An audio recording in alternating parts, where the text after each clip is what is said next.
Good morning, praise God, church. We're trying to stay in the game. I did not wear my jersey. I don't own a football one, but I probably would have had my basketball jersey on. But I just want to remind us that a lot of times it's easy to wear the jersey. But the difficult part is getting in the game and staying in the game. And it's not just wearing the jersey, actually. It's getting the jersey dirty. You understand what I'm saying? It's either we're going to be all the way in or all the way out. There is no in between when it comes to this walk with Christ. So I'm encouraging you today to be all the way in.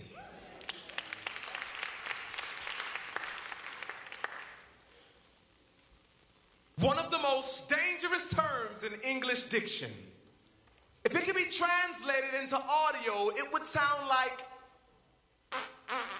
from the saxophone of Lisa Simpson, 2 words designed and strategically combined to form the biggest oxymoron in the history of mankind. Almost. But see, as far as this world's concerned, you could live your life foul and could almost get away with murder if you have a nice smile. You could almost meet folks just to almost sleep around and stop by at your local clinic where you almost have a child. But see, almost is no stranger to Satan. Here's proof. See, Satan only tells lies when they're almost the truth. And it's amazing.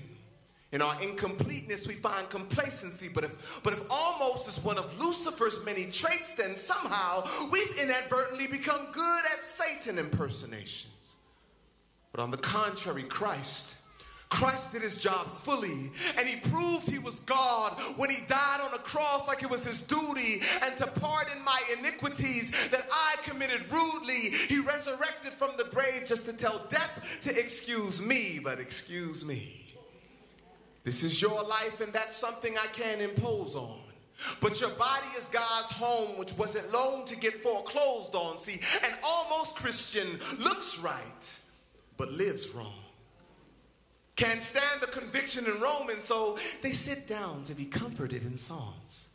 Never understood worship, but love to lift their hands and sing songs like, I surrender almost. Because it's far too expensive for you to spend your life on something that doesn't appeal to your 5 senses. See, nowadays, Christianity is like a Louis rag. No functional use, but we just rock it because it's stylish. Not righteous, but right-ish. So all God sees is a pile of Ishmaels when he intended for Isaacs.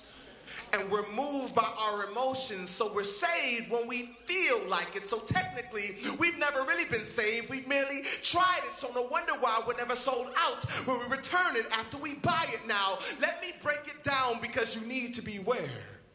Our lives could lack the very standards that need to be there. Because on that final day of judgment, while God's receiving his heir, will he say, son, well done, or poor, medium rare. Now, even by worldly standards, it'd be highly insane for you to start spending all of your money days before you almost get paid. Like parents, you wouldn't send your kids to a school that's almost safe. And ladies, would you honestly date, get engaged to, and married to a man who claims he's almost straight? Now,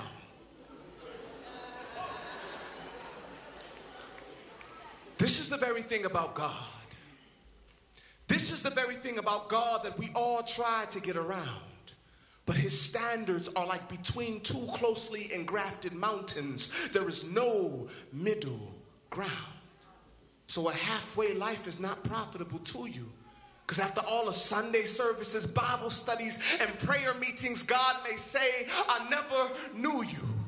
That's not even the worst part of living your life as neutral, is that we were once Arctic, but it's the warmness that is causing him to spew you. See, this is exactly the type of mentality that had me. I was bound and held down by the unforgiving gravity of my spiritual reality. I was a Christian, or at least I portrayed the fantasy with a filthy personal life, but a God bless you, brother. How you doing, sister? Personality. I was a male, enveloped by guilt because I was stamped a sinner. I said I was a male, enveloped by guilt because I was stamped a sinner. My message couldn't be received because I didn't represent the sender, yet I was almost delivered. Till that one day I totally, completely, and absolutely surrendered, took heed to Jesus Christ, who told me it was time for change. Now I'm no longer bound to sin, point blank off the chain. But you could ask Umar Abdul Muttalib, and he'll tell you the same, that you don't almost go to jail when you almost blow up a plane. Like we don't almost go to hell when we almost get saved. Despise the cross that he was slain, and thus the cause in which he came. But don't worry, I'm almost done.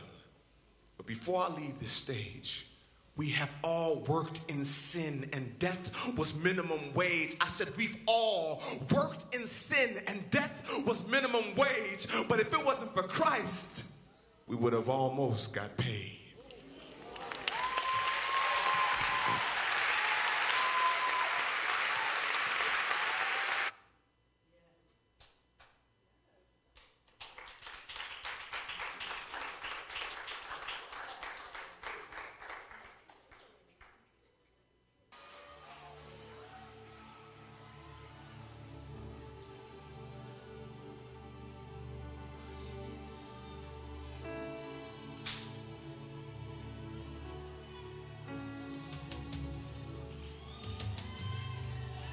I don't want to sing the latest song.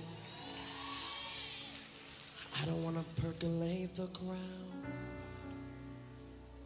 I just want to make you smile. I don't care who thinks I'm right or wrong. I don't care who tries to calm me down. I just want praise you now. You covered me in the midst of it all. You loved me. You gave me another chance. You saw my needs when others saw my faults. You forgave me, yeah. And I don't have to listen for my name. They don't have to walk me down the aisle. I just wanna make you proud. And should I make the Hall of Fame, or they save a special seat,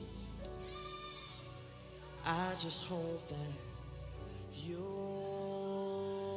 be blue. You covered me in the midst of it all. God, you love me.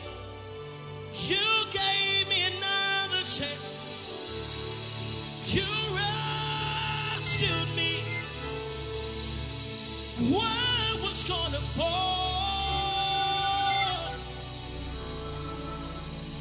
But God, you saved me.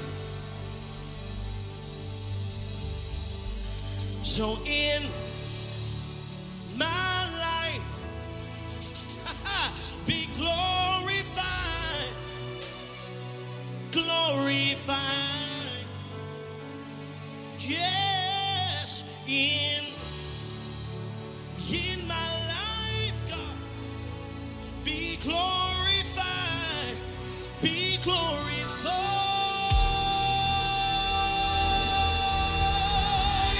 You get the glory,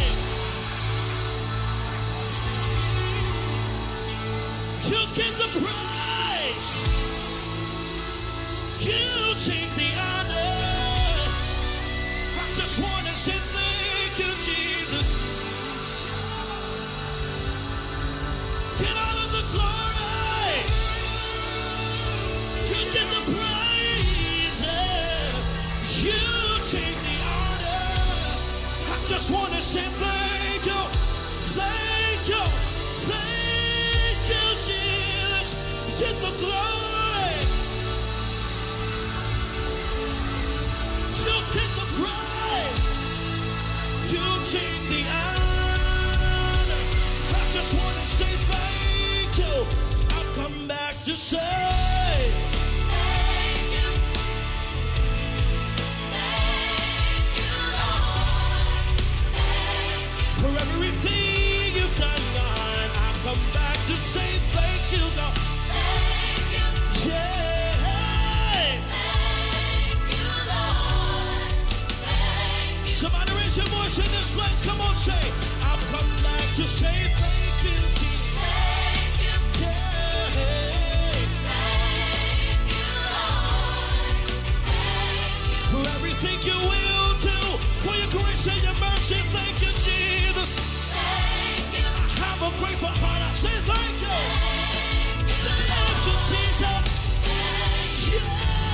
Yeah. So you get the glory. You get the glory. You get the praise out of my life, God. You get the praise. You take the honor. Take the honor. I just want to say thank you. You get the glory. You get the glory. You get the praise. You get the praise. You take the honor. You take the honor. I just want to say thank you. Thank you for being so good, God. You get the glory. You get the praise. You get the praise. You take all of the honor. Take the honor. Because it belongs to you, God. You get the glory. You get You get the glory. the praise. You get the praise. You take the honor. Take the honor. Somebody say thank you. Thank you. Yeah. I've come back to say thank you, God. Thank you. For everything you've done, God. I've come back to say thank you.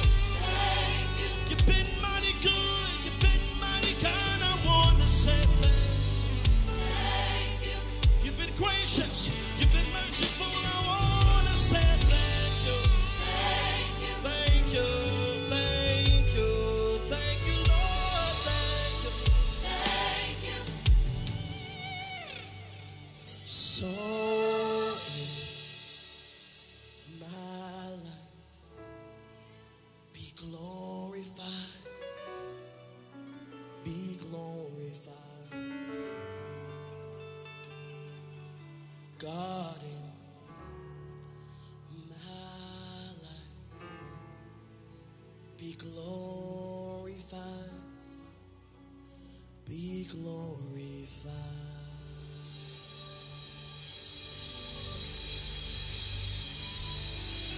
Be glorified.